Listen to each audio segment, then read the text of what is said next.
Yeah. So am I not going to see your face then?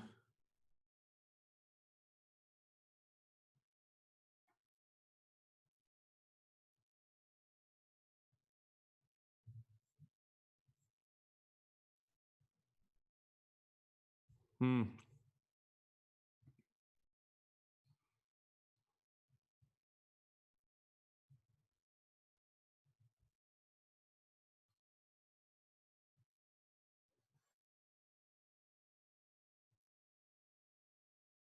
Okay. Okay.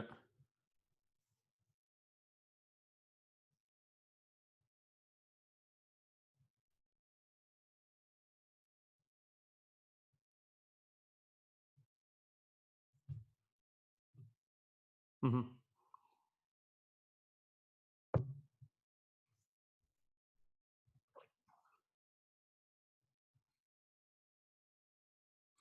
Yeah, I need to be somewhere around 8-ish, and it's quite close, so shouldn't be too.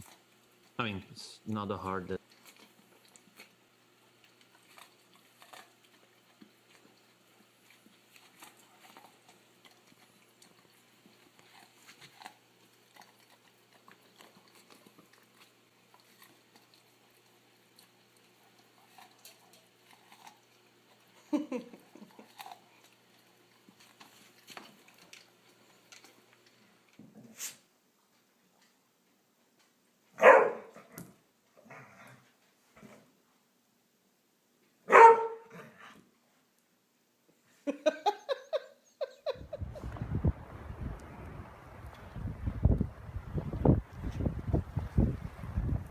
It's almost like she knew she was being video.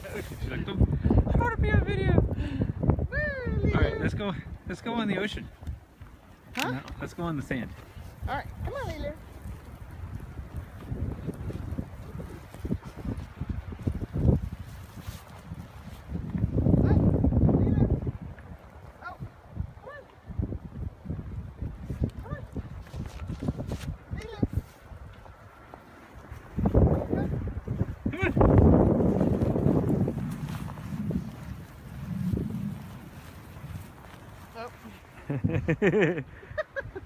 Didn't like that.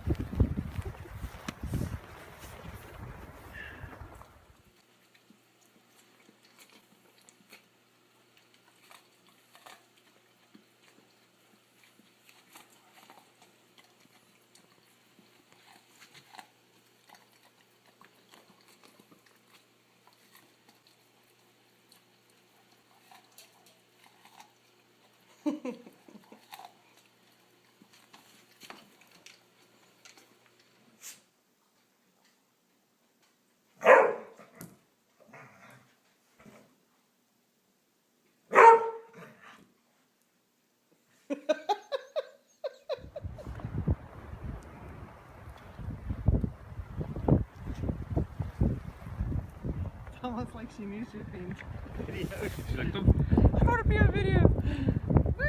All right, let's go. Let's go on the ocean. Huh? No, let's go on the sand. All right, come on, Lila.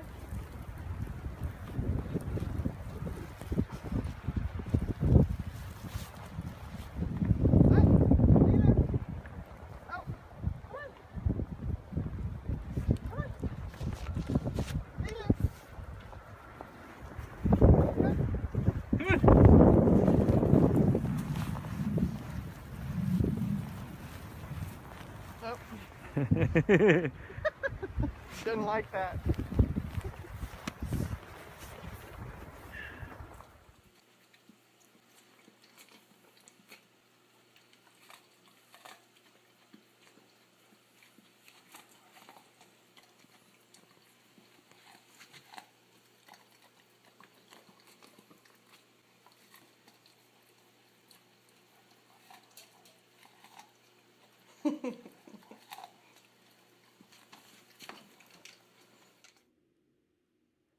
Hello, Internet. Welcome to my channel, and this is my weekly live show, AMA. First off, thanks for watching. I hope you got the message somewhere on the socials, or maybe you're one of my students in my Docker Mastery and in the Slack, or maybe you just stumbled onto this randomly on the internet and you're not even sure what this is all about. It's definitely not always about dog videos, though that's way more entertaining than just a screen saying starting soon, right? So I think I mentioned in there that a couple weeks ago that we'll have new videos up there so that you don't have to see the same thing over and over. But I definitely got lots of dog videos, so maybe we'll just keep doing those. So thanks for coming.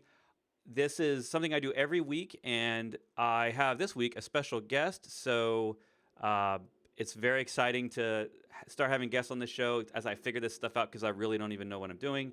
So hopefully, oh, by the way, let me know if audio and everything else sounds good. But welcome to the show. Let's see, got to click the right button. We have Nils from Europe, all the way, like way away from here. I'm in the US. He's not really on the other side of the globe. He's the CTO and co-founder of WooRank, and also basically the guy who runs the containerizers. If you've watched that channel at all here on YouTube, and also has containerizers website, which is hard to say. And he's also a fellow Docker captain. We met, I don't know, years ago at a DockerCon, and just like the rest of the Docker community, everybody there is great, and we, sort of hit it off right away, realizing that we had a lot of stuff in common with DevOps and focusing on infrastructure. And he's a really nice guy. So welcome to the show. So tell us a little bit about, what do you do on the internet? And tell me a little bit about WooRank.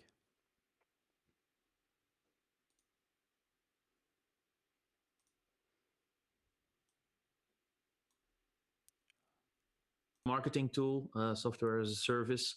So in a sense, has nothing to do with Docker or containers or anything in the IT space. We work for marketeers.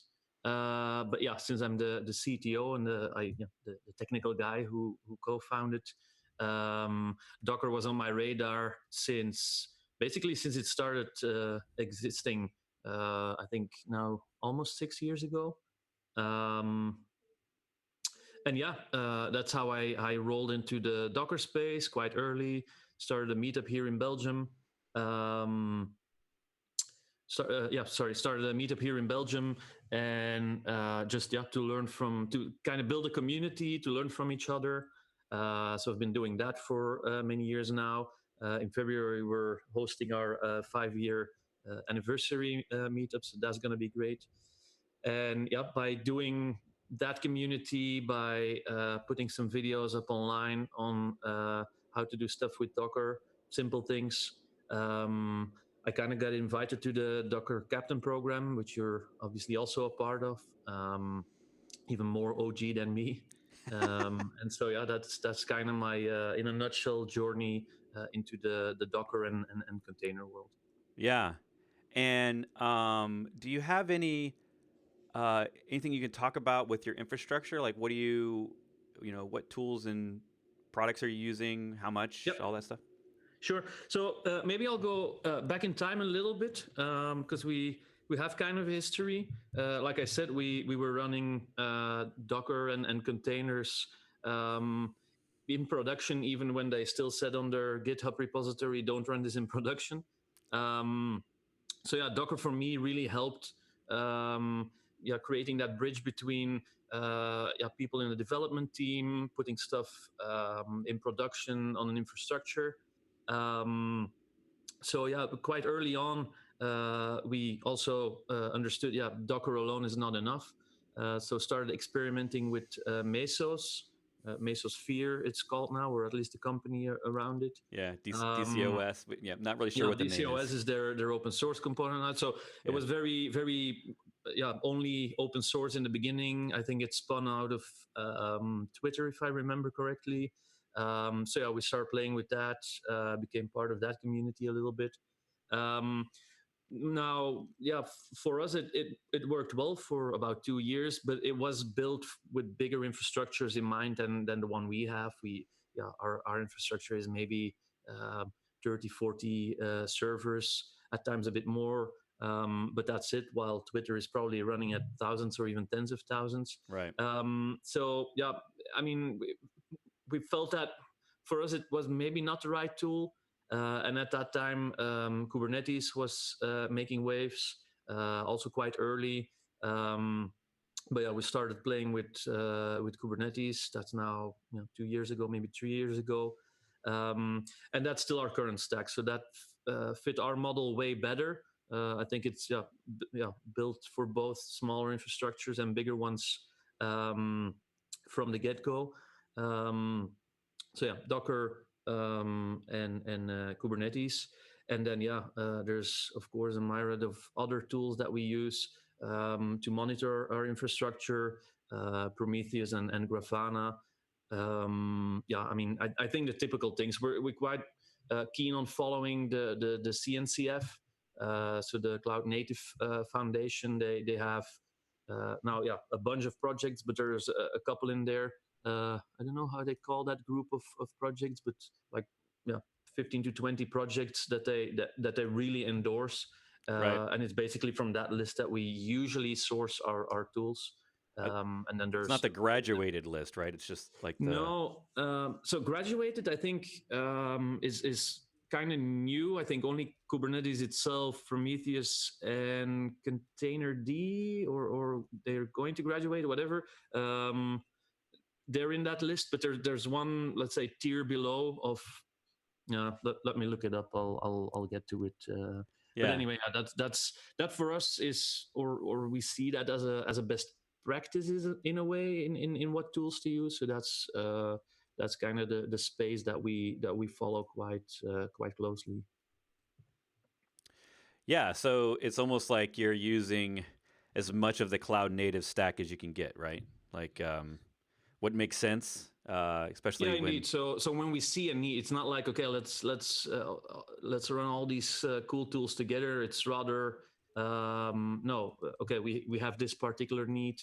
For instance, a couple of months ago, we started feeling that the way we do our service discovery and the way applications talk to each other and find each other, I mean, worked pretty well in 99% of the cases, but sometimes there's weird edge cases where like network links between containers break, and it was hard to figure out why. Then we started thinking about, okay, do we need service mesh and the monitoring tools around that? So then looked at Linkerd, which is part of that group. I have the site here open. So the highest tier is the graduated projects. So like we said, Kubernetes, Prometheus, and Envoy, which is also a service mesh. And then the layer below is incubating projects. That's a list of about, we count here 20 projects, I guess. So that's mostly our list of tools we source from. And are you looking at the landscape? So right now, I'm just looking at the main website, but they do indeed have their landscape website. What started once as a PDF or a slide is now becoming a full-fledged tool, because I think there's maybe hundreds of projects, I don't know anymore, that they kind of bring under their umbrella. It's like anyone who wants to give them money can put their product in that list, essentially at this point. Really? Is that I don't know how they indeed how they It's like what I just closed it, but it's up to like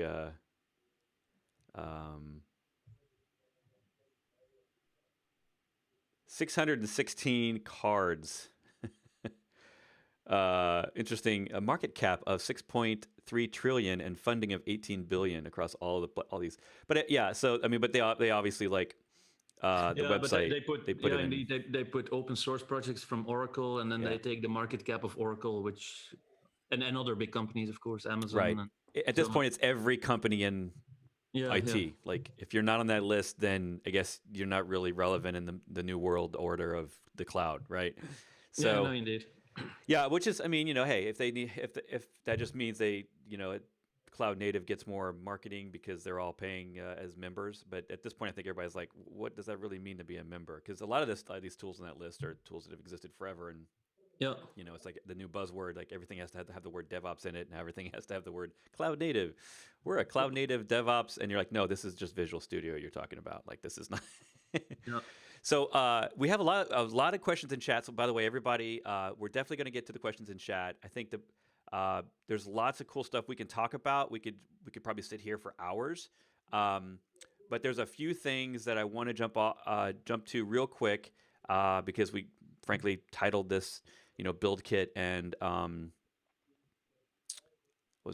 titled this BuildKit and multi-stage. So I definitely want to talk about that stuff. And but first, if you're new to this and you're not aware of my other stuff, I'm going to switch over to, let's see if I can do this right.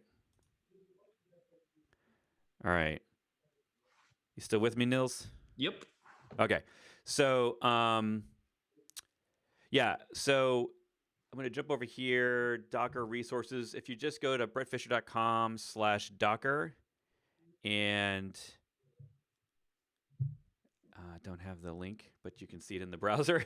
I did some stuff in OBS this week, which is our broadcasting software, and I'm still trying to figure it out. So brettfisher.com/Docker, there's all the best coupons for my courses, as well as to get on the notification list. Basically, my newsletter goes out about once a month to get on the list for node.js. So if you're interested at all in node.js and Docker projects and how that's going to work, we are actively every day recording and editing the rest of the videos for that course, so you should be hearing from us pretty soon on that. There's a few other things that I wanted to share that were talked about recently in chat, and one of those is my shell configuration list. And I think this is for anyone who has to spend a lot of time with the command line, which nowadays, if you're doing anything cloud native, you're going to be spending time with the shell, regardless of what you're using, whether it's Docker or Kubernetes or Terraform or any other tool. You're going to be even if you're not a full-time developer that's at the command line, you're going to be spending time at the command line now in the shell. So I have this page, brettfisher.com/shell, in case you weren't aware of it, especially if you're in my courses and you're trying to configure your shell for the best Docker setup, stuff like that. And it's not a full walkthrough yet. It's just a list of the tools that I use, because a lot of people are saying, hey, how do you get Vim to look like that? How do you get those colors? How do you get that font, whatever it might be? So those are all listed there, as well as a bunch of tweaks and tools on how to make that stuff even better, including little things like how do you put an emoji, or not emoji, emoji in your little display in your shell or something like that. But there's something else that I don't ever talk about, which is if you're new to Vim, I love this website. If you're new to Vim, let me see if I can refresh that page. You might want to check out an entertaining game that kind of feels like you're doing like Legend of Zelda, but you're doing it in a browser and you're learning Vim as you go. And I love these sort of experiments and how to learn either whether it's programming or web tools or something like that. And it's vim-adventures.com. I'm not selling the product. It's not. I'm not getting anything for it. I just think this person is fantastic, and they've had it for years. They have a free version and then a paid version if you want to keep going, if you want to learn more than the basics in Vim. But this doesn't necessarily do anything on your computer. It's just a game in a browser that teaches you the Vim tools for how to move around, how to copy paste, how to jump words, how to do all the little things inside of Vim if you're new to Vim. Obviously, Vim is one of many good editors. My other favorite editor is Visual Studio Code.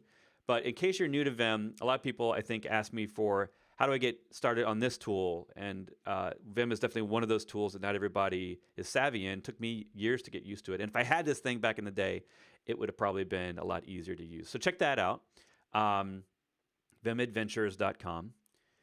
But back to Nils. You went through a whole lot of tools that you guys are using, especially like the CNCF stuff. And we're definitely going to get through all the questions, but one of the questions while you were talking was, this is from Nikolai, what is Kubernetes and how is it related to Docker? So that's a common question we get, right? Especially as Docker captains, people are trying to figure out what is a container, what is Docker to a container, and what is Kubernetes to Docker. Do you have a good way to explain that? Oh, hold on a second. Can't hear you. Is this better? Yeah, there you go. I think I put myself on mute. Sorry for that. That's okay. Yep. No, so as I was saying in the beginning, so we started working with Docker as me personally, then our entire team. But of course, putting a Dockerized application in a production environment on servers yeah, it's still a process you need to go through. So you need to build your containers and then throw them to a production environment. And that's actually where orchestrators is the name they use for this come in, because let's say you run a couple of applications that need to be able to talk to each other. Those applications, you want some redundancy, so you want to run them on the same container on multiple servers, maybe with a load balancer in front. So when one container goes down or an entire server goes down, at least your application stays alive. So there's a lot going on in a live and in a production system that the more and more it grows, it's impossible for a human to follow that all up, and so that's where this orchestration frameworks come to life. So basically what you tell the orchestration framework is say, okay, here I have my web application, for instance, and I want to run 10 containers of that web application, and I want a load balancer in front of that. So when someone requests a page from my web application, that person gets load balanced to one of those containers to get the response back. So the orchestrator will make sure that happens. So if you say, get me 10 containers running on my production servers, then the orchestrator will make that so. If a container goes down and only 9 are still alive, it will see, there's something missing here. One container is acting up or is just entirely broken. I'm going to bring up a new one. That's the role of an orchestrator. Or if you say, okay, I have version 1 of my web server application. Now I made some new, programmed some new features, want to bring that live. Then you can tell the orchestrator, well, I have a new version. Bring up 10 new containers of this new version of the application. And then there's a couple of ways of doing that, but an orchestrator can then do a rolling update, for instance. Bring up a new container of the new version, take one of the old version down, and roll over until all the 10 containers that you wanted are on the new version. These are all kinds of things that orchestrators do. Of course, that's the simple story. There's lots more in terms of security, management, and that sort of stuff. But it's really to automatically manage a production environment of many applications running together and offering service to each other.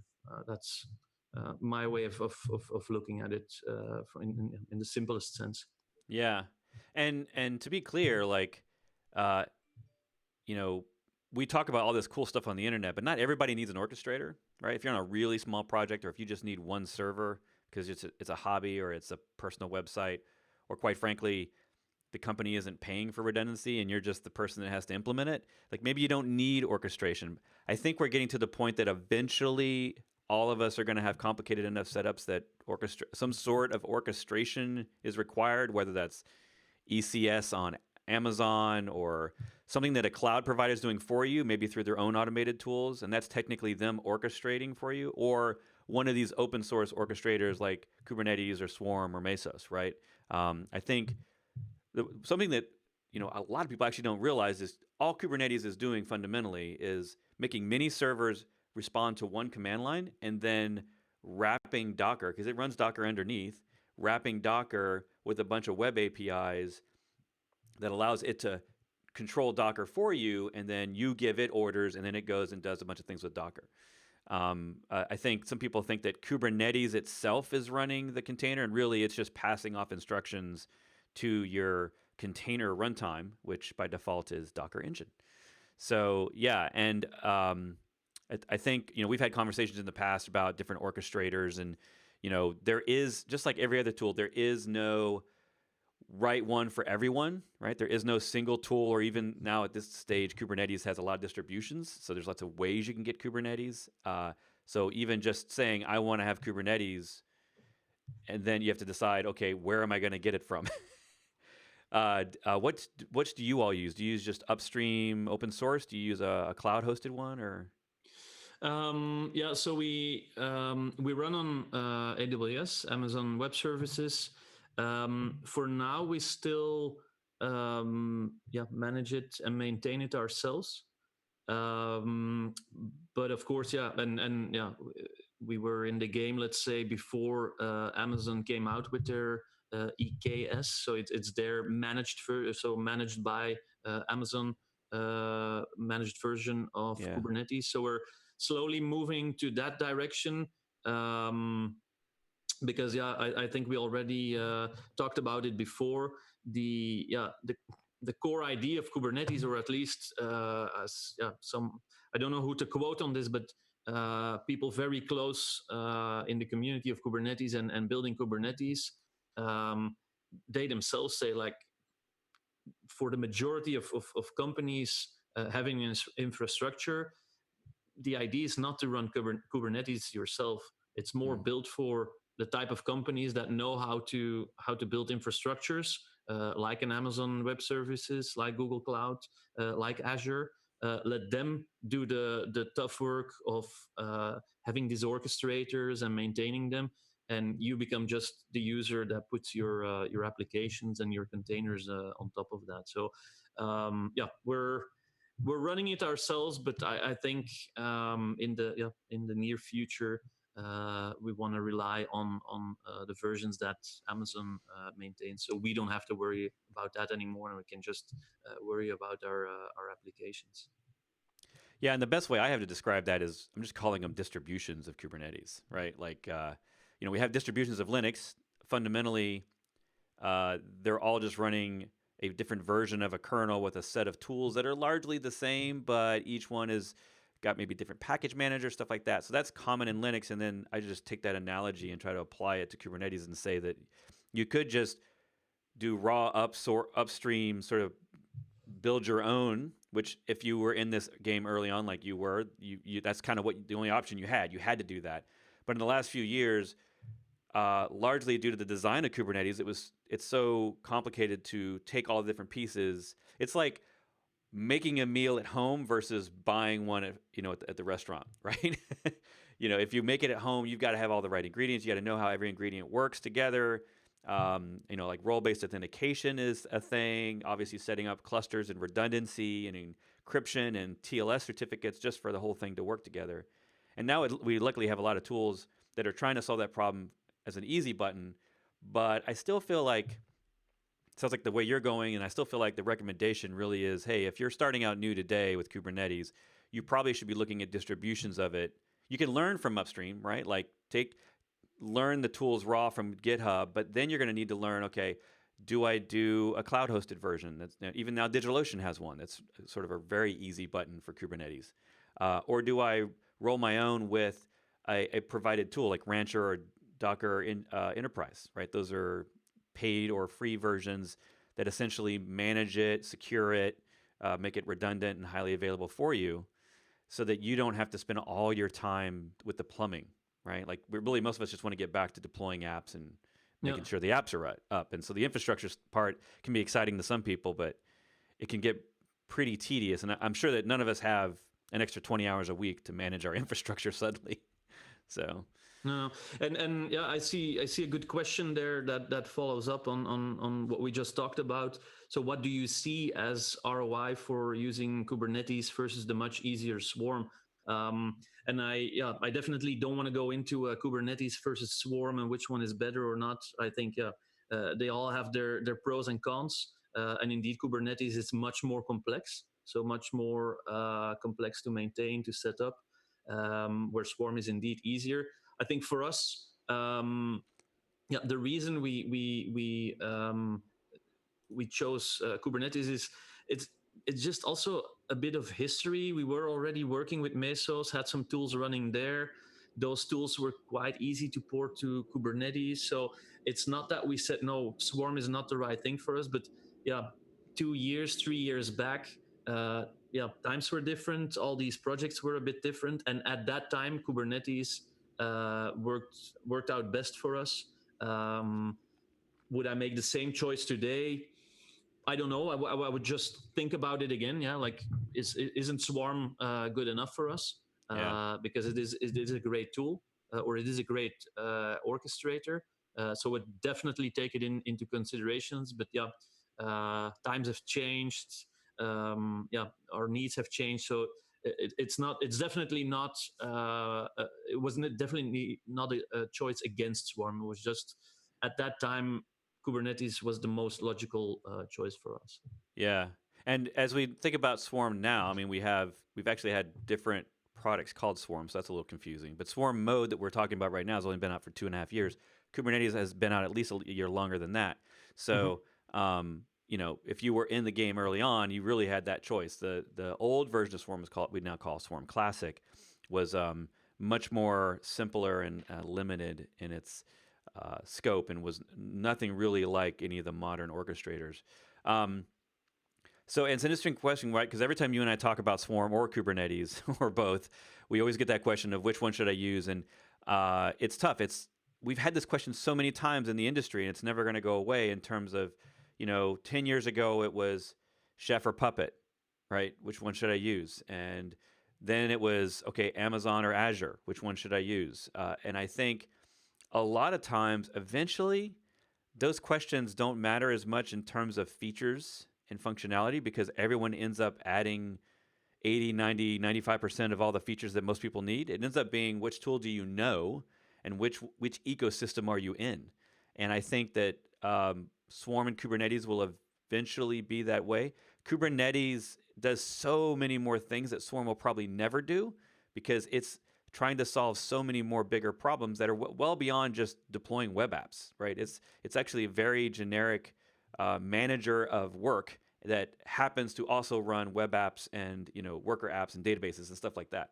But I think it's interesting to see how Kubernetes is gonna. I'm thinking that it's probably going to end up where people have very specific layers on top of Kubernetes that's going to make Kubernetes do specific stuff. Like maybe it'll replace other types of work orchestration, like Hadoop or something, where it will become a tool that it's the underlying tool, but then you maybe need something on top of it, like an advanced jobs engine system or something, or you need to schedule scientific machine learning work and then return results back to a centralized location. And someone's going to build something on top of Kubernetes that happens to do all that, and essentially you'll deploy that, and it just happens to run Kubernetes. You won't really have to care so much. Anyway, that's my prediction. I think Swarm is much more focused on being very specific at saying we're focused on ideally cloud native and legacy long-running apps, like things that are meant to run for a series of a long time, like always be up and always be available. We often talk about, us at the Captains Group, we often talk about jobs, and jobs meaning things that you need to run at a certain time, maybe just once, maybe every day or whatever, and you need some sort of cron-like distributed system, and that Swarm doesn't have that built in, and that Kubernetes does. So we may see that Swarm eventually gets those kind of features, but I think I often tell people, hey, if you don't really know, just learn Swarm. It's super easy to learn compared to Kubernetes. Just learn it and then try it, and if it solves your problems, it's like the easy button. But then if you start hitting limits, or if there's things that just won't do, or if you have some sort of edge case performance problem or something, then maybe you at that point want to learn and try Kubernetes. Because if you go with Kubernetes first and you've never looked at Swarm, you may have just done a bunch of effort for no reason, because Kubernetes does take more work to run and deploy. So it requires more infrastructure. So it's one of those things where, it can do more, but it also costs you more. And that's a choice I think all of us have. And a lot of tools in the ecosystem, they're simple tools that are easy to use, but don't solve all the use cases. And then there's really complex tools that take more to get started, but then will, grow with you as you grow. And I think I look at teams and I'm like, hey, if you got 1 or 2 DevOps people, just stick with Swarm if you can, because one person alone managing Kubernetes can be quite a handful of work, especially when things start going wrong. So, and I fully agree. Indeed, especially also when you want to get a better understanding of how a distributed system, and thus an orchestrator managing all of it works, I think Swarm is definitely a good step up, because it's very easy to set up, but they're also very clear in what components you have, and first you bring up your manager and your slave node. So just to get that understanding, and to get rolling into the orchestrator world, Swarm is definitely the right choice. And then indeed, if you hit certain boundaries that you really are sure that in the Swarm world cannot be solved, then it might be an idea to go to Kubernetes, because of course their feature set is much larger, but also more complex. So sometimes things go wrong, and it's like, okay, where shall I start looking, or what's going on? It's much harder to debug. So Swarm is definitely a good step up. And I see someone saying in the comments he's using he or she is using Swarm to manage 300 websites. All very similar. That indeed, that's perfect to use Swarm for. You won't need Kubernetes to run applications that are very similar and that are not too hard to reason about. So definitely go for Swarm in that case. If you're in a world with much more varying applications that have network, certain constraints on network and a bunch of security stuff around that, then you might be thinking about Kubernetes. Yeah, and I'm putting this in the chat. Someone asked about, what they're not really sure what these two tools are. They both run on top of Docker. Swarm happens to just be built out of the box with Docker, the Docker engine, the thing that you run when you run Docker. Kubernetes is an extra install of a bunch of containers on top of Docker that provide this high-end orchestration system. But both of them, their essential job is the same: to take work that you've provided them in containers and run them per your requirements. And those are usually requirements in a YAML file. So you would define the parameters of how many you want to run, how, where you, what storage, if anything, what ports you need, all that kind of stuff. And you would put those in files and basically give it to the orchestrator, and the orchestrator would take however many servers you've added to the cluster and would figure out, based on your requirements, where and how to run that work, those containers essentially. And they both were essentially created around the same time in the ecosystem, because once we all got Docker itself, just the Docker engine, would run on a single machine. And when we all had 10 servers or 100 servers or 1,000 servers, you now have to figure out, okay, well, how do I manage all of these at the same time? And how do I, put work on all of them at the same time? And this was all, if you look back, right, before we had Docker, cloud hosters were solving this, other companies were solving this. Mesos actually solved this before containers. And they were saying, hey, look, we're going to give you a bunch of servers, and then we're going to provide tooling on top so that the numbers and names of servers go away, and you can give us work, and we will figure out how to run that work on there. The thing is, what happened with containers was containers gave us an object, basically a tarball, a nice little unit of files and metadata that we could easily move around via registries, right? The Docker push and pull thing. We could move those around our servers very easily, update them very easily in a repeatable way. And that basically enabled the entire ecosystem to say, oh, well, now that we have this object that we can move around securely, we can update it easily, we need some higher level tool that takes all these servers and automates it for us. And so orchestrators are automation tools, essentially. And now they keep getting more and more functionality, so that there's monitoring built in and advanced networking built in, and there's a bunch of plugins that you can choose to add on to give extra functionality around storage. And so it can get really complicated really fast. But that's why I feel like when you're learning, if you take my Docker Mastery course, the progression is just that, right? If I was going to add a Kubernetes section to my Docker Mastery course, it would go at the very end, after you've learned Docker, after you've learned Compose, then you've learned Swarm, because that's the easy orchestrator. And the concepts are largely the same, right, between the two orchestrators. The terminology might be a little different, but they both have the same idea. You have a service, you deploy it across multiple nodes, and it has one or more containers that run on specific ports and use a network to talk to each other. And so I think, years from now, we're going to look back and all these tools will look very similar. And there may even be other tools. Other people are experimenting with different types of smaller orchestrators. We got Nomad out there. It's been out there a while. It's another orchestrator. But Swarm and Kubernetes, if you're just getting started, those are the tools to learn. If you're interested in DevOps, those are the tools to learn. If you're going to do container stuff at your job, once you've learned Docker and Compose, and you're comfortable with that stuff, and you understand image building, and you've maybe played around with some projects, and you've got some other people on your team that are excited, that's when you maybe are going to consider orchestration, assuming you have more than a few servers. And you probably should learn both eventually, right? We all should, if we're going to be, it's one of those sayings that if you only have a hammer, everything's a nail, which implies if you only know one tool to solve a problem, you're going to solve every problem with that tool, whether it's the right tool or not. So I think for all of us in the industry, eventually, we will all have learned both of those. And if you're in DevOps long enough, you've probably had a little experience with JavaScript and Node, and maybe a little bit experience in Python, and you've dabbled with shell scripts. So you've got a little bit of those, kind of tools. And I think the same thing is going to happen with containers, is you'll maybe experiment with something besides Docker for running your container, maybe Cryo or some other tool that doesn't technically use the Docker branded tools. And then eventually you'll learn Swarm and or Kubernetes, and hopefully both. So yeah. And, there's a lot of other tools. That landscape link I sent up earlier, the landscape CNCF, there's tons of tools in the ecosystem of containers to learn. So there's no shortage of learning. And trust me, even those of us that are teaching it and talking about it at conferences, we are just as overwhelmed every day that you are. We feel like there's just something new every day that we don't know. And so a lot of us realize that we just can't possibly know it all, which is why we have people on our shows.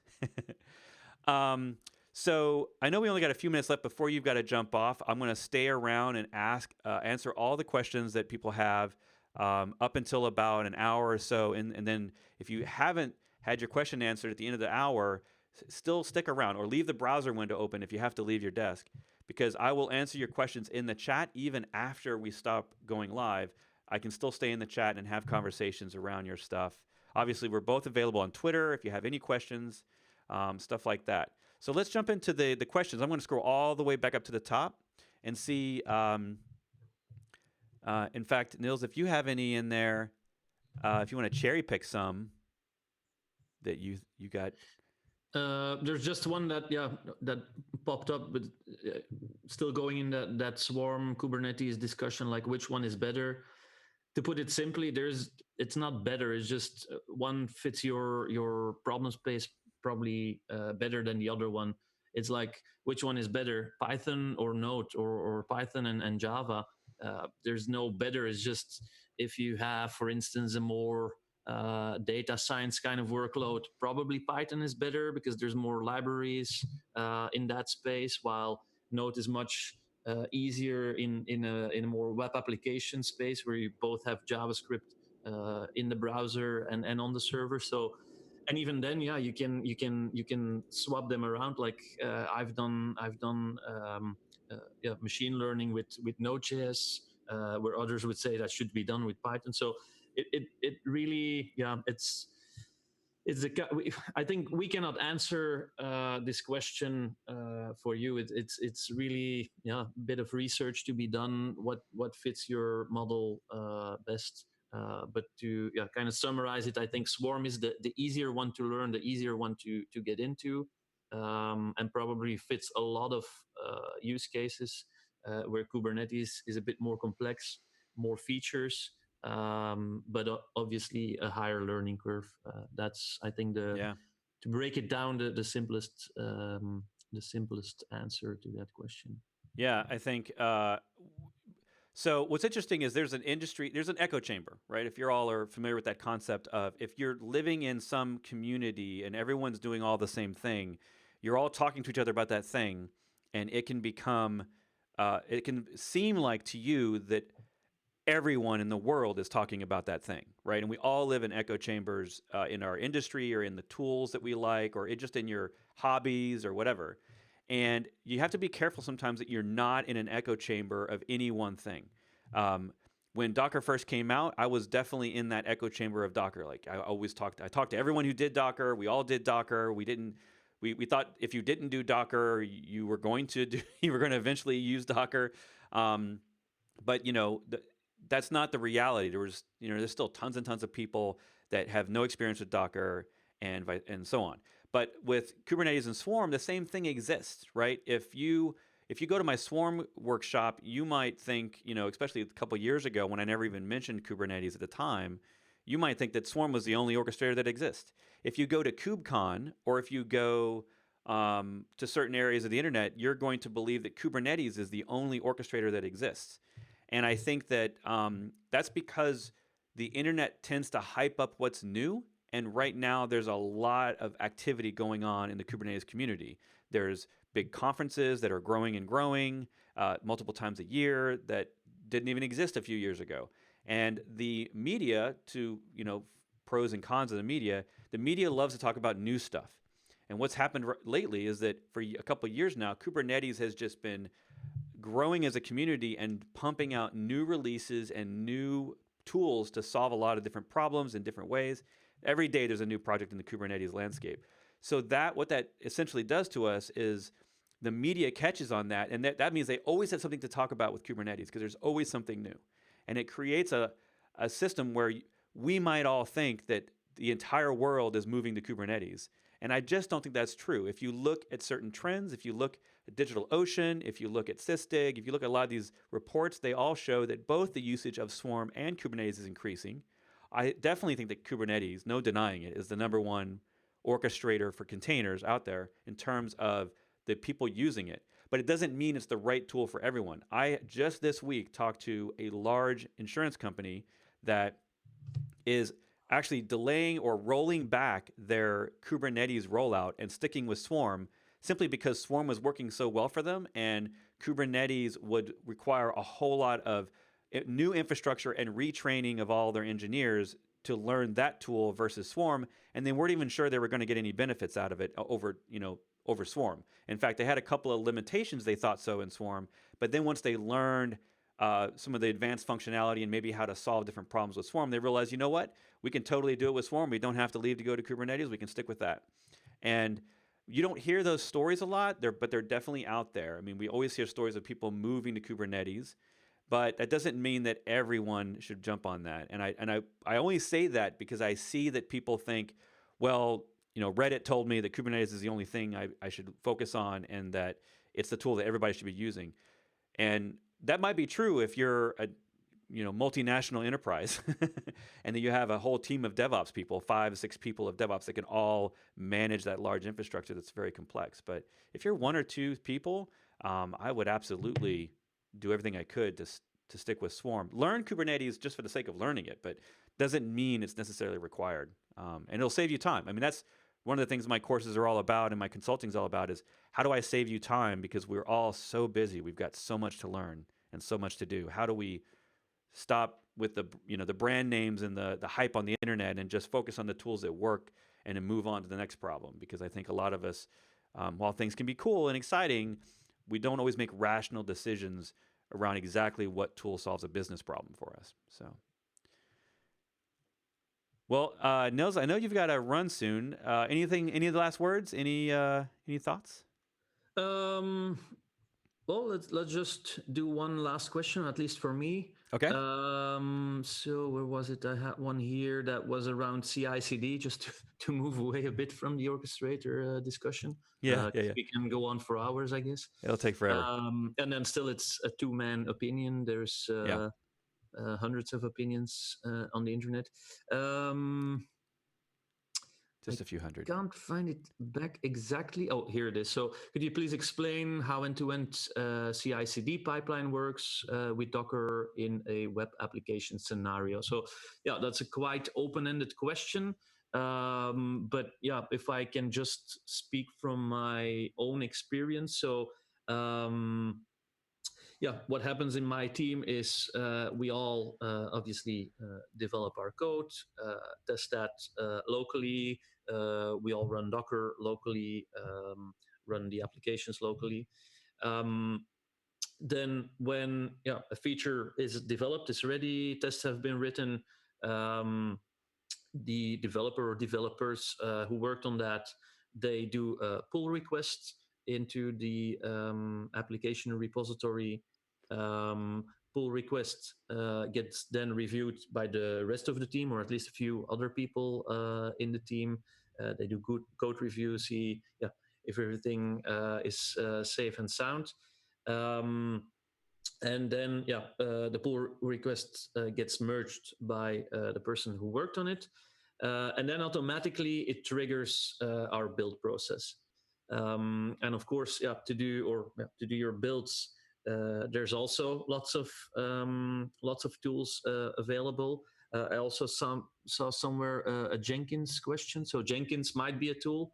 But the tool we use is Circle CI.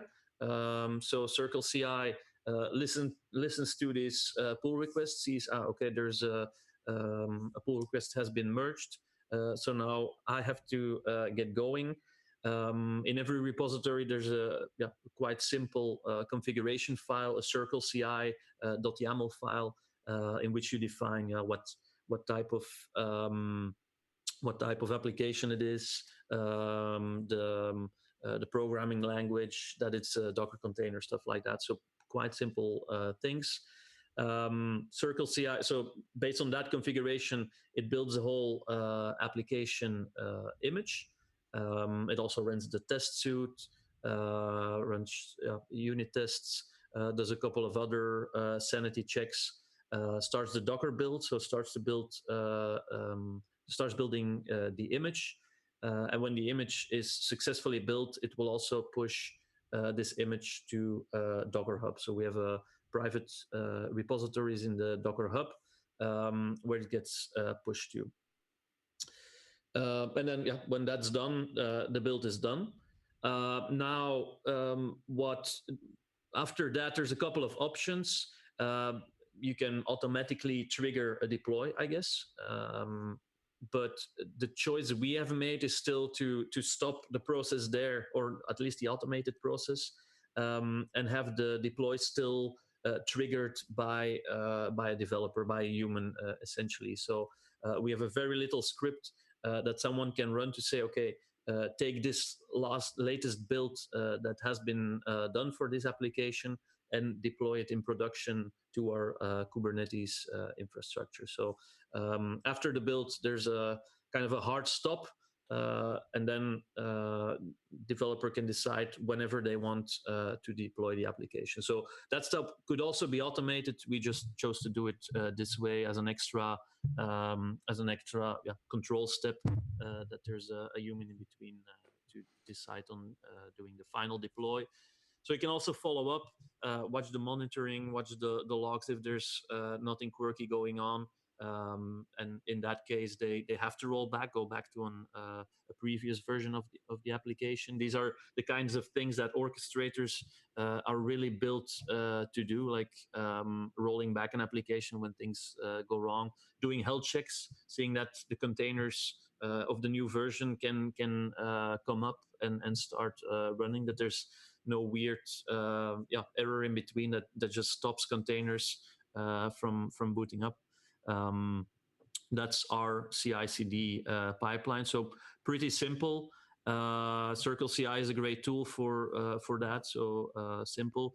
If you work probably in larger environments where lots of other steps are necessary, a tool like Jenkins is probably more well suited, has more features. I mean, comparable to Swarm Kubernetes, same here. Circle CI is rather simple to understand, to work with, to configure. Jenkins has much more tools in its tool set, but is a bit harder to set up and configure. So again, choices based on your needs. Do you when you do a deploy, do you kick it off from like a command line using Kubernetes commands, or do you actually do something that's a script in your build system where they go into the build system and kick something off? It's actually, so we use Slack in our team, and it's a Slack command. So you can it's one cool. of those slash commands, deploy to test or to production, application name, I think a version number, and then it starts deploying that. And then you also get visual feedback when the deploy is done, because Kubernetes then pushes a message back into Slack saying it was successful, with a green mark or a big red stripe if something went wrong for one reason or the other. And then you can dive in and see what went wrong exactly. Yeah, that's a pretty cool one. I love chat ops. Anytime that someone tells me they're doing some sort of chat ops, I basically just want my whole life in Swarm, or not Swarm, in Slack, automated. And we were joking, a friend of ours last night saying that basically when you, if you Slack me, it's basically a robot that's answering based on my previous responses. So there's actually a tool out there. I don't know if you're using a specific one for your Slack chat ops.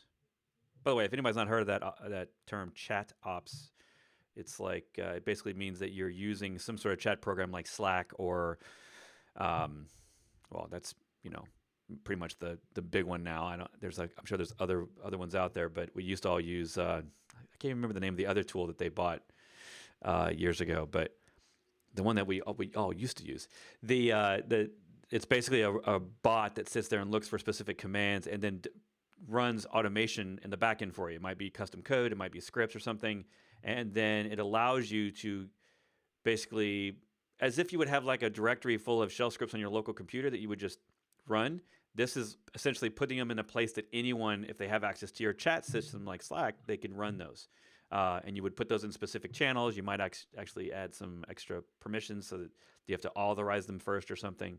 But once you get to that level of automation where you've got your CI/CD system set up, you've got a lot of automation already, that's when you need to think about, well, maybe to make it easier for the team to do their job, we move this so that they run stuff from Slack so that you don't have to say, hey, oh, that script changed, you need to go, pull that repo again to get that new shell script to run that thing against the cluster. Like, that sucks, right? It makes it really hard for the team to work together. But if you consider the commands to automate things as part of your deployment, a part of your code, and you use Slack as that, it turns out to be really neat. It's just not always obvious how it can help you. But yeah, and it's, I mean, the beauty of Slack by default is that it's a timeline. So you know that when you see things going wrong, like in your logging, in your graph, see, hey, at 10 o'clock something like the CPU went way up, then it's just scrolling in Slack. Did we deploy something around 10 o'clock? Oh yeah, indeed. I see a deployment message here that was successful. So probably it's related to that deploy. So it's really easy to get a sense of time for errors or just whatever happens in your infrastructure, and then seeing in Slack, indeed, it's related to this or that deploy. Yeah, it's pretty neat. I haven't talked about it in a while with anyone, so it's cool that you're doing that, because it was a really cool thing, I think, when Slack APIs first came out, and then sort of the hype went away because we were all doing it and and playing with that stuff, and it wasn't the new hot thing to talk about anymore. And in fact, Carlos jumps in and says, yeah, I also deploy via Slack. I use Slack Ruby client gem plus a little regex parsing plus an Ansible playbook. Yeah, so that kind of was what it turns into, right? It turns into a hodgepodge of tools and scripts and automation but the front end is now consistent. It's now your chat application. And I often wondered, like, would we, if you were a decentralized team that was completely not even in the same Slack channel, could there be a Twitter bot that only allows from certain other Twitter client, like Twitter accounts, and you just send your command in a like a DM tweet that would essentially do it without you having to have even a chat team where everyone's in the same chat team. I think Twitter's pretty much locked all their APIs down at this point, so I'm not sure that's even possible anymore. But I often wondered if Slack was even necessary. Do we just use what we already have? Maybe that's a cool Moby hack. Oh, deploy things on Play with Docker via tweets. Yes. So yeah, that's a pretty cool idea. Now, if only I could carve out. Well, if it was Marcos and Jonathan, all they need is one night and a couple of beers. Those are the guys that actually created Play with Docker, and they did it. They did the initial concept in one night in Berlin with beer. Anyway, so yeah, pretty cool stuff. Time for another one? Last one then. All right, last one. Don't see much more questions. Yeah, these are all pretty much talked about multi-stage builds and BuildKit. Yeah, we didn't really talk about that yet.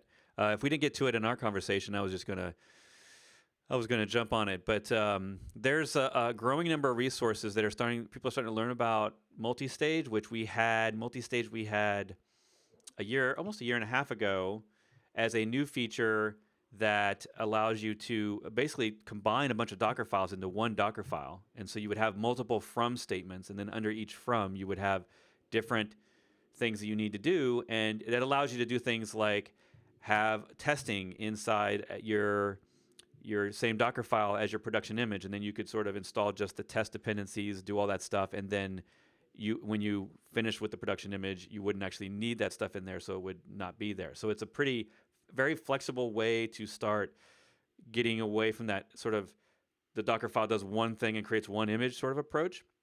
But one of the big limitations with multi-stage was that it was still very top down. It did everything in the file, and it went from the very top to the bottom. And now we have this new feature in 1809 called BuildKit, and it's been around a while. They've actually been building BuildKit for over a year. It's an open source repo. You can look it up. I think it's at mobi/BuildKit on GitHub. And it does lots of things. But one of the cool things it does for multi-stage is it allows now, one big benefit is that it won't do just the top-down approach. It will actually it'll possibly do multiple things at once, where instead of you building your image with the traditional builder in Docker, you enable this optional BuildKit solution, and it now comes out of the box, but you still have to enable it. And that means that your Docker file then might run things in parallel, which we never could do before. So that means much faster builds. But it also won't do things in the file that's not needed based on those different stages. So if you think of a stage as a discrete little section of a Docker file, you might choose to only do the testing start phase or only the development stage. So it gives you just your development requirements for local development. And now with BuildKit, it will skip all the other stuff that you don't need. It will only present you with the image that you really want. It will do it in parallel if it can. The caching is more advanced. And there's a whole lot of more stuff with BuildKit, like including SSH privates, like SSH agent stuff, including bind mounts in your builds so you don't have to waste copying files in to do something with them. Yeah, there's a whole lot of stuff there. But I just learned this week, and last week I've been testing package manager caching, so caching npm installs so that across different builds, your npm install won't re-download every package if they're the same ones to rebuild the same image. You can cache those on the host, which is all these things. Honestly, I think the most exciting part is our CI builds. Like a lot of people really are constantly trying to get their CI solutions to get shorter and shorter build times. And in the past, it's been really, you get to this sort of, it takes 2 minutes to build the image, and there's nothing we can do about that because we've made it as small as possible. And so you're just waiting on Docker. And I think now BuildKit is just going to take that to a whole new level, where maybe if it took you 3 minutes before, it might only take you 30 seconds now if you're enabling all of the things in BuildKit. Anyway. Yeah, and I think it's especially, I mean, BuildKit is somewhat new to me, but multi-stage has now, like you said, been around for over a year. And I think one of the most underestimated features that were added in the last year, because what it changed for me in ways of thinking is it made, although now your Docker file becomes a bit more abstract, because it used to indeed be one Docker file, one image, and now there's some it can build more images, and there's some intermediate steps. But what you don't have to worry about anymore now is when you need a bunch of tools to build your image, like npm, and maybe there's some other libraries that you need to then finally get your final application built. So where we used to have these lines of installs of tools, and then uninstalling them in the same command line rule, and then cleaning caches and stuff like that, because of course we want the leanest and smallest layers in our images. So we don't want all of that, all of those built things in our image. So to me, or at least the way I think about it, it has made building Docker images a lot easier, because now you can say, okay, we have in the same Docker file, we have a build image, or an image that does the entire build with all the building tools. And that outputs an artifact, my application, which I then can copy in a fresh new image where nothing is installed, just my application. And I didn't have to clean a bunch of stuff up and have to understand how package managers work and where they cache their stuff and put all their files that you don't need anyway to run your application and you need to clean up. So where I used to put a lot of time in just looking at, hey, how does this official Docker image for MySQL or whatever tool you use, I really had to look into there. How do they clean their stuff up? Okay, I can copy that behavior. Now I don't have to worry about that anymore. I install what I need to run a build, maybe some tools extra that I finally don't need but forgot about. It doesn't even matter, because that build image to build my application is thrown away anyway, and that's the beauty of it for me. So it made building very lean images much easier. Yeah, in fact, let me switch. I'm just going to show you an example real quick because I think it'll make sense to people if they look at it a little bit. Let me see if I don't want to be rude, but my time is kind of up. If that's you run, got to run. Yeah. Okay. Well, it was great having you on. We got to do this again. In fact, if you haven't been to the Containerizers channel, I put that in the very top of the chat. So scroll all the way up. You can find the Containerizers channel. It's actually in my about of this channel. You can see that there's other channels to go look at, and that's one of them. So that's Neil's channel, and he talks about WordPress in there, other things you do with Docker. He does some really great stuff there. All right. Thank you very much. It was fun to have this conversation. Always interesting. Yeah. And I guess until the next one. Until the next one. I'll see you soon. All right. Stay on the chat and YouTube, and we're going to keep working this thing.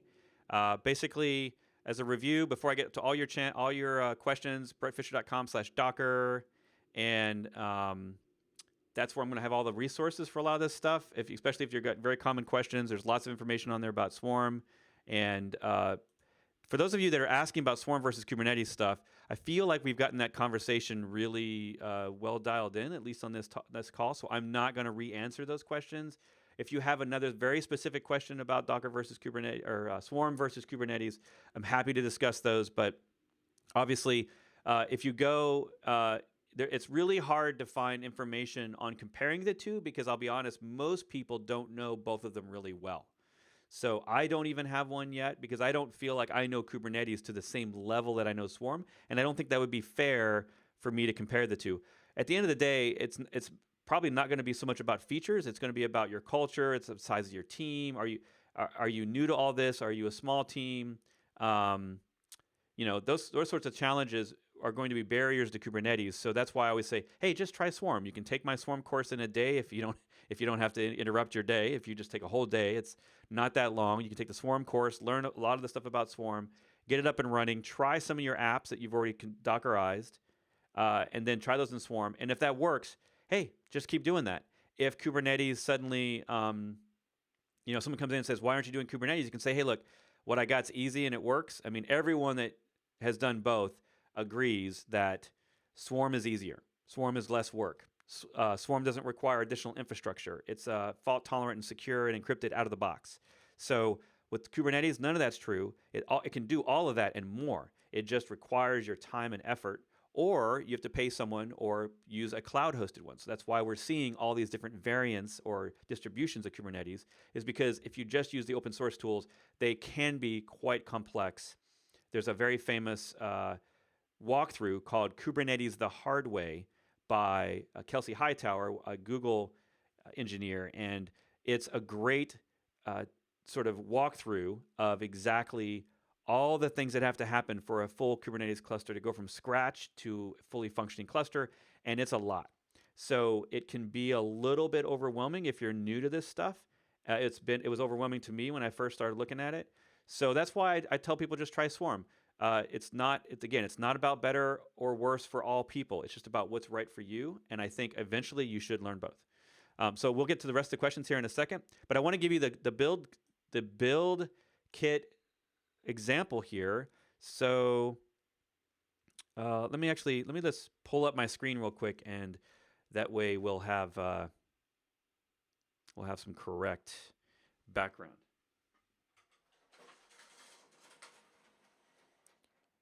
Look at that. All right. So now you can see the screen a little bit better. This is actually a Docker file that I'm creating as a part of my new Docker for Node.js course. So if you're at all interested in Node.js and Docker, this course is definitely going to be for you. It's going to be launched on Udemy. I don't have a launch date yet, but we're working our way through the last parts of the course, and I don't think it's going to be weeks, but it's definitely not going to be months away. So definitely get on my newsletter or stay active in any of these places that I'm hanging out in, and you will hear about that when it launches. But check this out. This is what I would consider like your Node.js 3.0 super fancy Docker file that uses multi-stage builds, which were available in 1706 or newer Docker, and BuildKit, which is now available out of the box with 1809.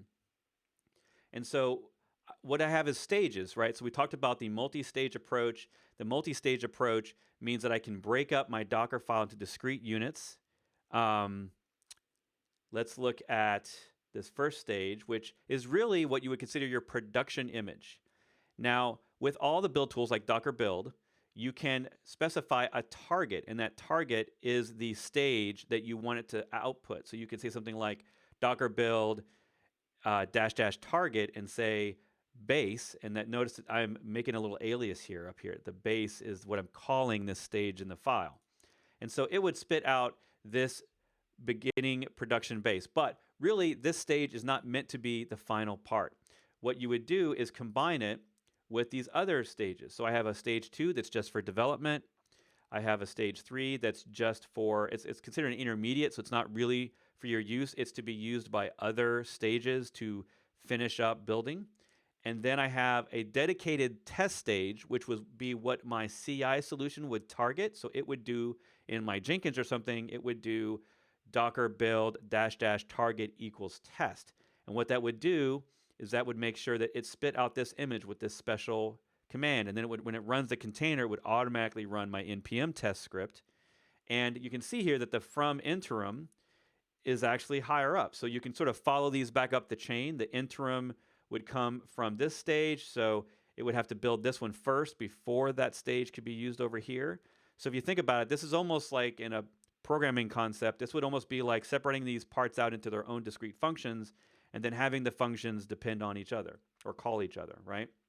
So, and then you'll notice this stage, the intermediate one, comes from base. So then in order to use this stage, it would have to build this one first because it's called dev, all right?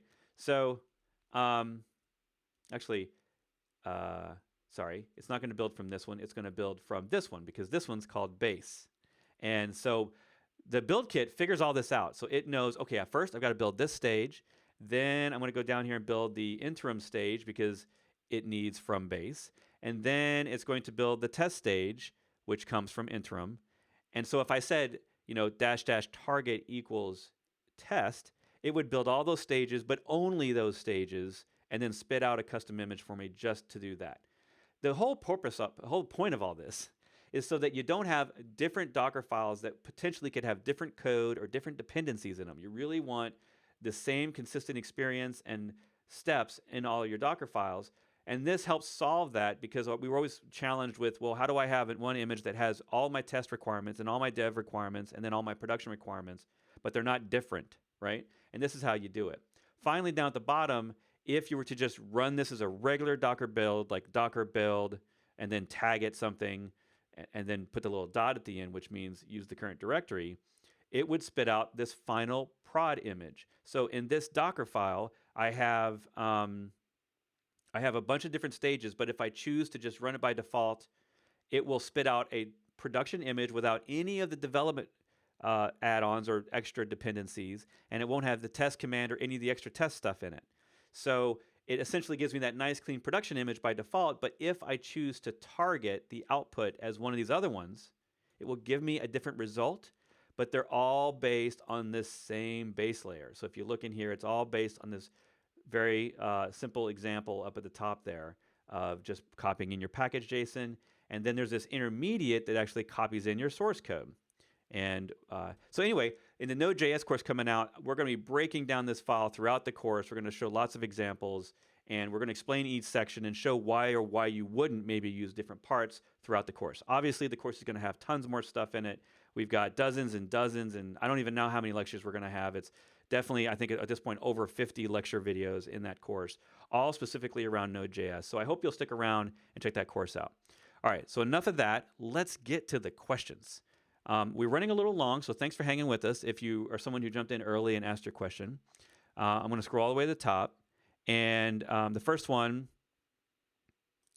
let's see, shouldn't Docker Stack Deploy automatically pull the latest image in the Docker Compose file, or do I need to run Docker Compose pull every time? That's from Demilagio. Hopefully I got that name close. So hello there. Yes, this is a great question. So Docker Stack Deploy by default will check, okay, let's say you Docker Stack Deploy of an image with the tag latest, which you should really never do in production, because latest is, you don't know what version you're going to get. So let's maybe make a more exact example. Maybe you did node and you did something like in your compose file, you chose node, right? Let's do the node image. And you chose the very specific tag in node of, let's take the top one, 8.15. So a little bit older than the current release, but you did 8-Jesse, right? Now 8-Jesse is also the same image as right now, at least 8.15. And if you follow semantic versioning, you know that if they have a patch release for 8.15, it'll be called 8.16. But the image name here, 8.Jesse, will allow me to automatically get the new image if I do an update. So if you did a Docker Stack Deploy and the tag you were using was node:8Jesse, then what's happening in the background is that Swarm will go and check the latest commit for 8-Jesse in Docker Hub, the latest image tag, and that will be, right now, it would technically be the 8.15.0 release. And it will download that to each node that needs to run it, and then it'll replace the container with a new container running that new image. So yes, it will go and it checks, and what it does is it uses the SHA hash and ensures that every node downloads the exact same version. That's what Swarm does. Kubernetes does it a little bit different, so it's not a fair comparison, but I would say that your goal in production should always be to slide left here and get as specific as you can in every image, so that if you're doing 8.15.0, you put that in the image, because otherwise you're really not going to know what it ended up deciding on, right? You really want to decide as specific as you can so that you are certain you know what's running in production, and you really want to control that yourself. Ideally, you really don't want to let the orchestrator decide for you which commit and which image hashtag or hash it's going to use. You want predictable results, essentially. But yes, it does automatically pull the latest version of that. All right, on to the next question. How can I best manage, this is from Satyaki? Not sure if that's pronouncing that correctly, but how do I best manage secrets in production using Vault and referring them inside my stack file or compose file for use in my Swarm? So Vault is a product from HashiCorp, and if you're not familiar with that, Vault is, imagine for all your infrastructure, you can keep all your secrets in this one vault. Great name, right? And you can store them there, and it provides web APIs and other tools to get secrets out of that for your applications. And those secrets might be database passwords, they might be API keys for different web services on the internet. You just, anything that you wouldn't want on the public page of the internet on some website, you would probably consider a secret. And so you could put everything in Vault, and the goal of Vault is to be that one central location. Now, Swarm out of the box doesn't use Vault. It has its own secrets storage inside of the Swarm database called the Raft log. So these two products out of the box would not have the integration and the secrets together. However, there's actually a Docker captain who's working on this, And we're hoping that maybe sometime this year, if all goes well, that Swarm will have a plugin, because there are such thing as secret plugins for Swarm, that has a plugin that will be able to pull things out of Vault. And I don't have all the details on that. If anyone else has experienced or played with that and they know what I'm talking about, feel free to throw that in the live chat. But I'm not sure that that's really all figured out yet. So for now, what you would have to do is you could use Vault for everything else, and then in Swarm, for whatever you need to put into Swarm, you would manually need to put those keys in, either through your compose files by adding in those secrets in the compose file, or by doing Docker secret create and manually creating them at the Docker command line. So I think eventually we're definitely going to have some sort of way of other systems, maybe even AWS's secret storage solution could funnel into secrets there. Now, if you're on the Kubernetes side of the house, this is where Kubernetes is leading. They have more tools and more options for managing secrets and getting them out of different tools like Vault. So hopefully that helps get you closer on that. Next question is, Rudy, you're welcome. Thanks for you're welcome for hosting this. Yeah, come back next week. We'll be online next week. Reto, sorry, misreading that. Reto, was a pleasure to meet you in Barcelona. Oh yes, nice to meet you. Glad you showed up at Barcelona. Hopefully I'll be back there again this year, whatever DockerCon's going to be. My question is regarding Docker update. We are Jenkins pipeline testing the upgrade of Docker releases on a regular basis. We drain our Swarm nodes. We drain them, demote them, update them, promote the nodes, but sometimes we lose the Swarm and have to rebuild it. Any ideas? So this is a great thing, a great example. If you have 3 nodes, you got to make sure that you're always establishing consensus. So if you have 3 Swarm managers, you should never take more than 1 down at a time. This is why I always prefer to run 5 managers. And I don't run anything more than 5 managers. I don't care if I have 1,000 nodes. I don't really need more than 5 managers because more managers don't add capacity. They only add redundancy, and anything beyond 5, and you start getting into just too much maintenance headache, because 5 allows you to be redundant across 3 different like AWS availability zones. You can have a manager in each, and then if one goes, one availability or data center goes down, you've still got redundancy, because remember, with Raft, and that's true of any consensus system, that's Kubernetes or SED or Console or Swarm, any of them, all of them, Zookeeper, Mesos, they all operate the same way, and you have to have a majority of nodes online. So if you had 5 managers and you took 2 down, 3 are up, and it's okay. I have never seen a production system fail in the replication, assuming they follow those rules. And I've updated a lot of Swarms in the last few years. So I think you're following all of the right steps. You drain, update, you drain the apps off by doing a Docker node drain, and you can basically tell it to move containers gracefully somewhere else. And then it won't really move the container, right? It really stops the container and then creates a new one somewhere else. And then then you can do a demote. So it demotes it from Swarm manager to worker. And then you can do whatever you need to there, or you can bring in a new node and then promote that node. You know what I really do? If I had 5 nodes, what I like to do is I like to promote the 6th one first, just to make sure that it's healthy.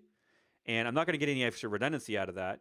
And in general, you shouldn't run for a long time with an even number of nodes, because in terms of the math, it actually increases your potential for failure, because when you think about I needed a majority vote, if there's 6, that now means you need at least 4 to be available.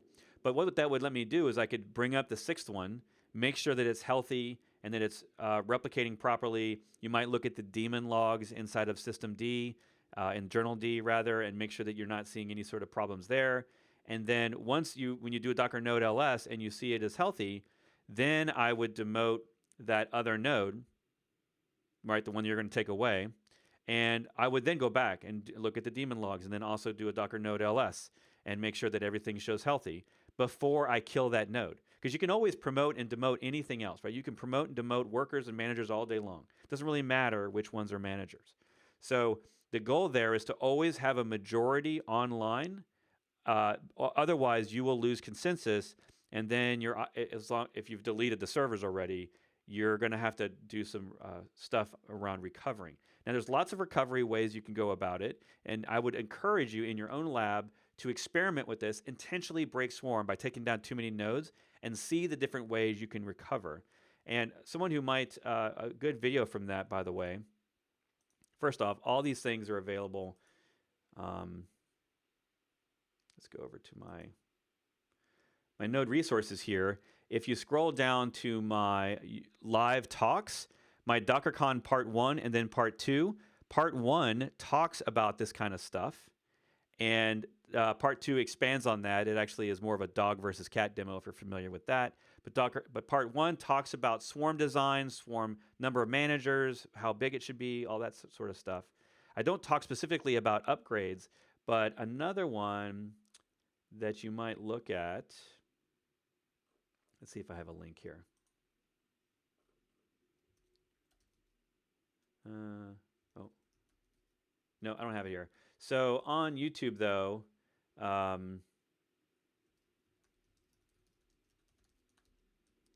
look up Laura Frank. So Laura Frank Taco, another Docker captain, friend of mine, she actually had a great DockerCon talk a couple of years ago. This one's called Everything You Thought You Already Knew About Orchestration. So let me copy that link, and I'm going to throw that in the chat for you, and that will help you learn some more about the inner workings of Raft that will maybe clue you in on how to ensure that your upgrades go well. And hopefully that answers your question.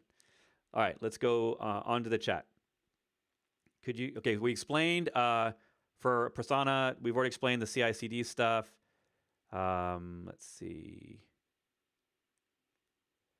Rudy says, main question for me is, what are the best practices for Dockerizing, for example, a web app running Python with the Postgres DBs?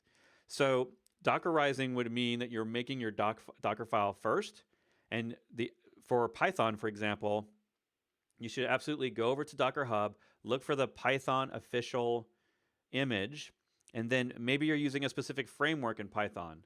Maybe you're using a specific type of web server, like Unicorn or something like that. So then I would go looking around for tools that give me an image to do that. And it doesn't necessarily mean you have to use those images, but looking at those images and looking at their Docker files will help me figure out how my Docker file needs to work. I always recommend using official images when possible because they're usually full of best practices. So if I went over to the Python one, so your process generally would be using other people's images to learn and experimenting with your own Docker file to get it to work and just running the web server. You just need to get the web server to launch, right? That's like step one. Then you would move to 2 containers at the same time. And you might manually create a Docker network and then manually add these containers to the network and have them talk to each other. Or you can create a compose file and have compose files do that for you. So you would add the database container in there as its own service in the compose file, and then you would add your front-end web server into there as once it's running, right? So, and this, you're going to be doing this for a while. If you're new to this, it's going to take you days, if not weeks, to perfect that, to figure out how the networking works. I do all of that in the Docker Mastery course, which you can get over here. I don't talk about Python solutions or frameworks specifically, but the habits you learn in there about building a Docker file, then building a compose file to learn how they talk to each other, and then doing Docker compose up and Docker compose down, all that stuff's in there, and that teaches you the patterns that you need to learn in order to do that. Of course, once you get to real more complex production apps, obviously your Docker file is going to grow, it's going to have more complexity, and you'll grow over time as you learn to add the different levels of complexity. If you today already know how to do bash scripting or whatever you need to do to set up a server to deploy your app, a lot of that will transfer directly into the Docker file. So the files that you need to copy in, the environment variables you need to set, the configuration files you need to edit, all those things, you're going to be probably putting those in your Docker file. So I always ask a team when I'm working with them, show me your build documentation for your production servers to deploy this app. How do you deploy that? And I'll look through that documentation, and that will tell me line for line, what do I got to put in the Docker file? What files do I need to copy in? What, do I need to worry about TLS certificates for websites, stuff like that. That'll all be in their documentation. I'll know what dependencies I need. I'll know what apt-get or yum packages I need. I know what Python installs to do with pip. So all that's going to be in their documentation, and I'll just be putting that line for line to the Docker file until it works. So that's how it kind of works. Yeah. So hopefully that helps. Rudy, good luck. So Brandon asks, are you using Rancher at all? So you're asking Nils that. Sorry, I don't think he saw that question, Brandon. So I don't know if he's not using Rancher in production, because he talked about that they deployed Kubernetes before a lot of these solutions, certainly before Rancher 2.0 was out, which is the current iteration of Rancher that runs Kubernetes. But, you know, I hear good things. I talked to other people that are running Rancher, consultants that deploy Rancher for their customers. And yeah, it works. It does a good thing. I myself don't have any real world experience with it other than just playing around with it in the lab and, you know, tinkering with it. I don't have any customers using it yet, but you never know. All right.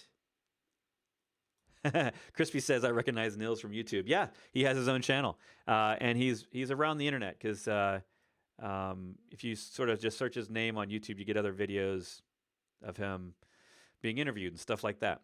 Let's see. Can you please elaborate a little on your upgraded, more efficient Docker Swarm architecture? You were talking about this in Docker Mastery Slack your website is running on. So in case you're curious, my website, brettfisher.com, runs essentially the same thing you can get with dog versus cat. So if you just went to HTTP, I'll put that in chat, HTTP dog versus cat, which is my sample swarm setup, and that is what I'm using. I basically fork that, and then, or I clone it down and I customize it to my liking, and I run that, and I run it on DigitalOcean across 3 servers using traffic as my front end proxy. I use RexRay to store my databases and everything on DigitalOcean storage. I have, you know, I do backups through DigitalOcean. I mean, you know, so all that stuff's in there.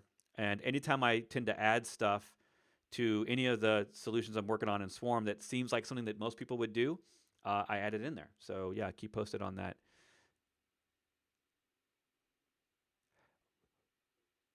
What? I just saw Laura's. Hello. Just saw that Laura was in here. What is up? So yeah, still going through the questions. Got a lot here. So, okay, I think I answered all the Swarm versus Kubernetes questions. Hopefully, we can put that to rest for today. Carlos, thanks for all your info on your Slack stuff. Slack chat ops is really cool. Let's see. John asks, could you tell us about how we can stick requests to the cluster node where place part of service replicas with routing mesh enabled round robin via Cloudflare DNS with multiple IPs? Okay, that's a lot. Let me see if I can break that down. How can we stick requests? So you're talking about sticky sessions maybe, which is essentially where a proxy or a load balancer will track the client connections and send them to the same application backend container based on that user so that they get the same session, right? So we call that sticky sessions, and there's multiple ways to get that done.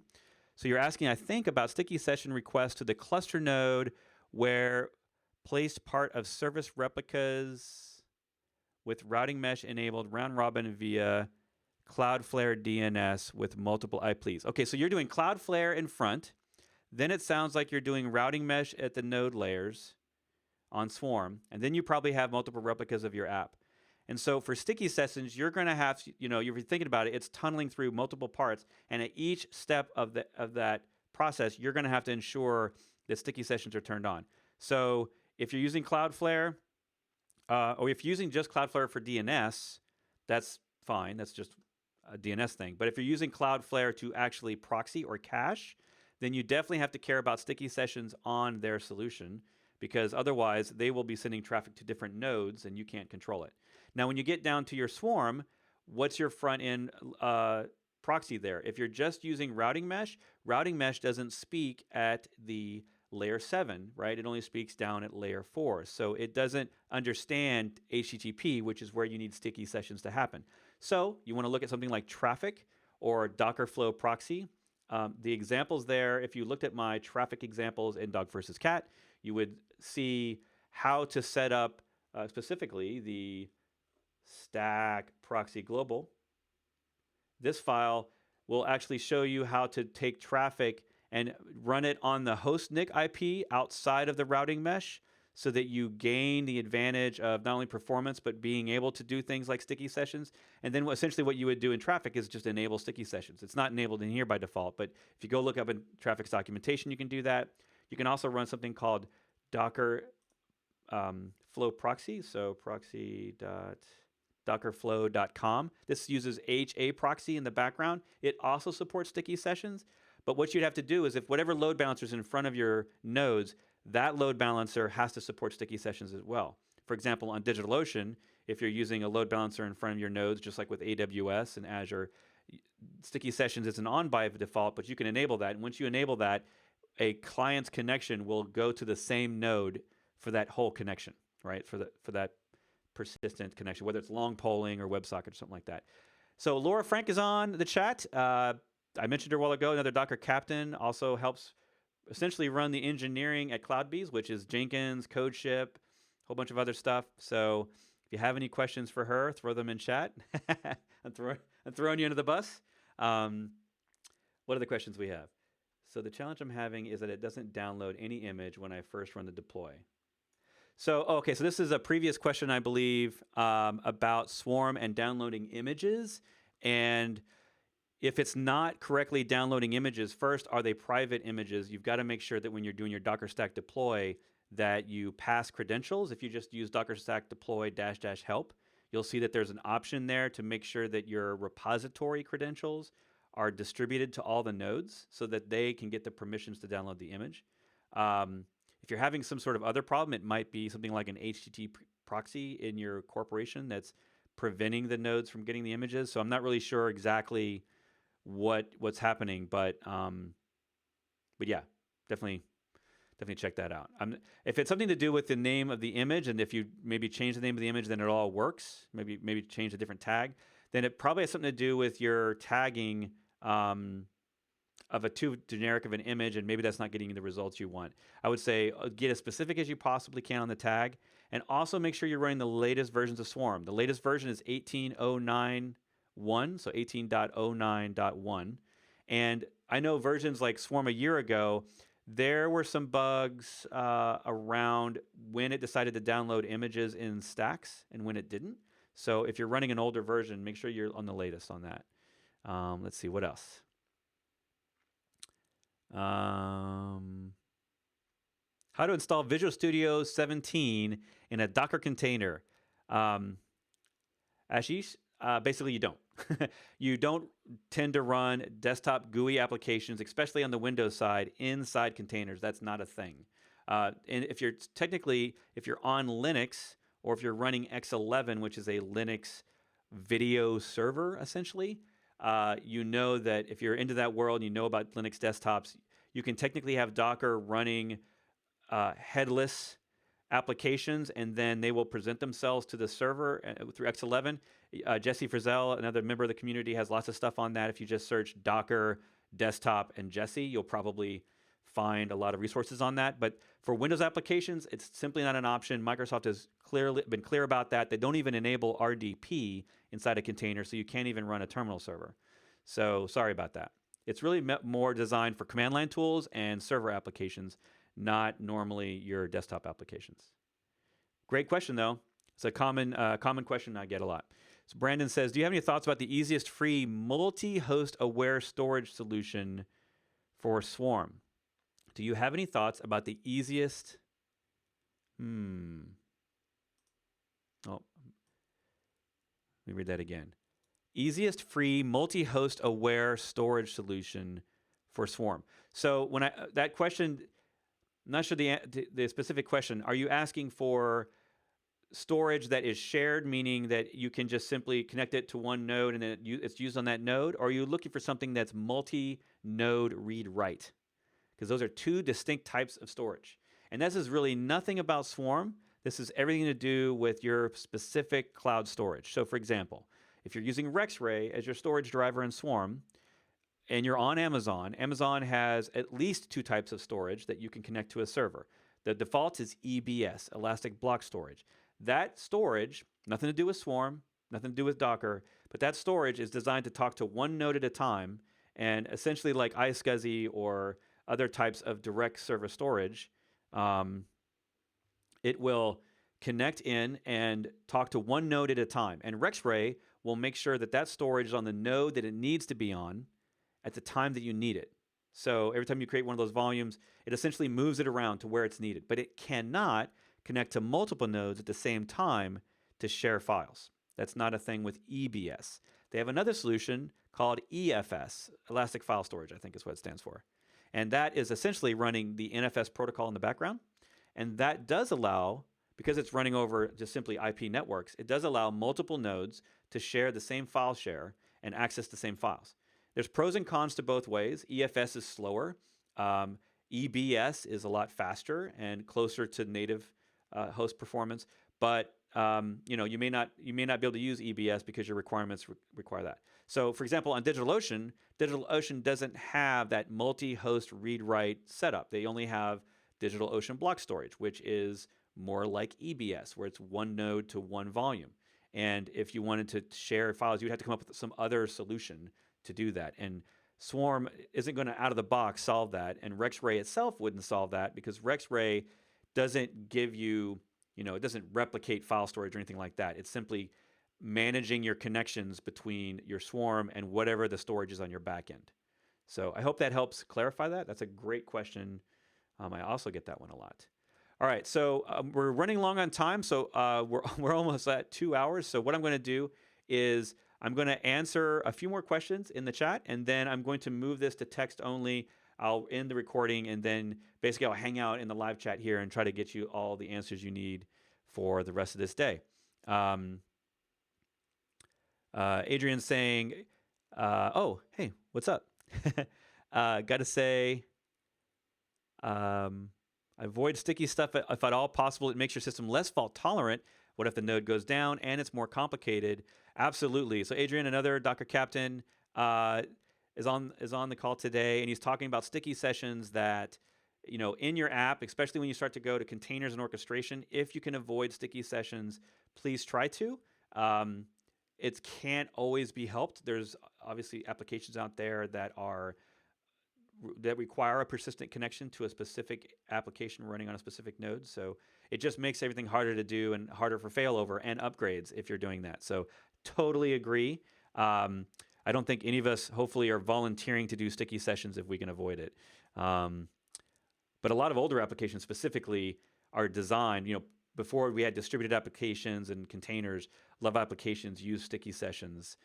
So hopefully in the future we'll have less of that. Let's see. Can we get some info about Jenkins X from Laura? What? Let's see. Yeah, that's a great question. I have not been able to run Jenkins X yet, but I hear it's super cool. So maybe on the show, if you all give me a thumbs up on this video and maybe put in the chat, maybe we'll have Laura on a future show if she's willing. We can have another guest if you liked, like we had today with Nils. So let's see. Brandon's giving me a link. Sticky sessions work at the load balancer transparently, but if load balancer can't reach the target, it should send you to the new node. Absolutely. Yeah, it will send you to a new node that's available based on health checks and your monitoring of that node for sure. Laura's down at the very bottom giving you a couple of links in the chat. I'm actually going to make Laura a moderator so that she can just post links. That'll be a lot easier because the chat tends to block links automatically. So I think I've actually caught up with chat. I'm essentially real time at this point. And unless you have any other questions specifically for Laura or anything about the sticky sessions and stuff that we're talking about, I'm going to start wrapping this up. But while you're thinking of the very last questions you need to ask, I'll just remind you that you can get all my resources and my courses over at brettfisher.com/Docker. And on that page at the very top are essentially my best coupons for all of my courses, including the upcoming Node.js one. The way you find out about that is you get on the newsletter, or you just keep showing up to this Ask Me Anything. And I'll be talking about it, just like I did today. So we'll be sharing that stuff. And thanks, everyone, for joining. It looks like the questions are all wrapped up. Everybody's got their answers for this week. Thanks again to my guest, Nils from WooRank.